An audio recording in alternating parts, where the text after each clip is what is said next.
দাদার নামটা প্রথমে একটু জেনে নেব। পঙ্কজ পাল। পঙ্কজদার সাথে কথা হচ্ছে। পঙ্কজদাকে জিজ্ঞেস করব যে দেখুন, মুখ্যমন্ত্রী খুব স্পষ্ট বার্তা দিয়েছেন যে বহিরাগত মুক্ত করতে সমস্ত হকারি স্পট, ফুটপাত। এই বিষয়কে আপনি সমর্থন করেন? না, অবশ্যই। কারণ রাস্তা দিয়ে রাস্তাঘাটে লোকজন যেতে আসতে অসুবিধা হচ্ছে, কিন্তু ফুটপাত সমস্যা করতে হবে তাদেরকে বাঁচিয়ে রেখে, তাদের পেটে আহার জোগাড় করে।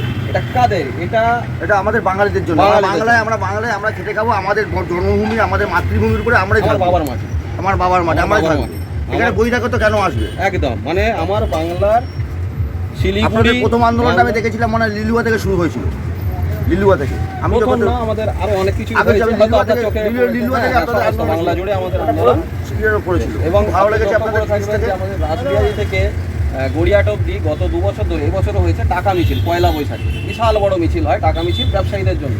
আমরা হকারদের এবং দোকানদারদের, এই ব্যবসায়ী এই অঞ্চলে তাদেরকে আবেদনও জানিয়েছি, আসুন যোগদান করুন।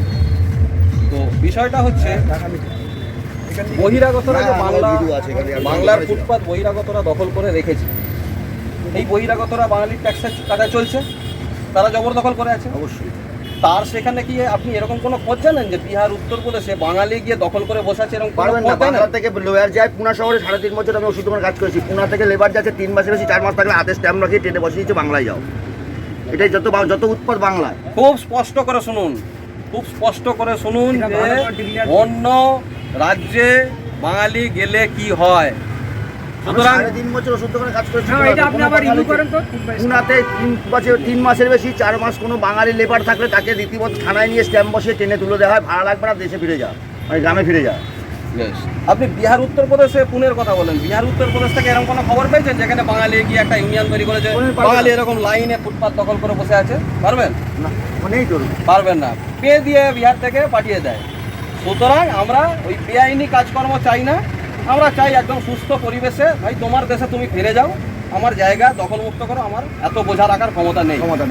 আপনি ইনকাম করেন মাসে 10,000 টাকা, আর আপনার পরিবারের বাইরে যদি অন্য লোক আরও এসে আপনার সংসারে জোটে, আপনি চালাতে পারবেন? পারবেন না। খুব স্বাভাবিক একই এই ক্ষেত্রে। সুতরাং আমরা যে জিনিসটা বারবার দেখছি, আমরা গতকাল থেকে লক্ষ্য করেছি যে বাংলার মাটিতে যে হকার উচ্ছেদ স্টার্ট হয়েছে, সেই মুখ্যমন্ত্রী সেই বার্তাকে মিসইউজ করে প্রশাসন বা পুলিশের কিছু অংশ দেখা যাচ্ছে বাঙালি হকারদের ওপরে অত্যাচার করছে বা বাঙালি হকারের দোকান ভেঙেছে।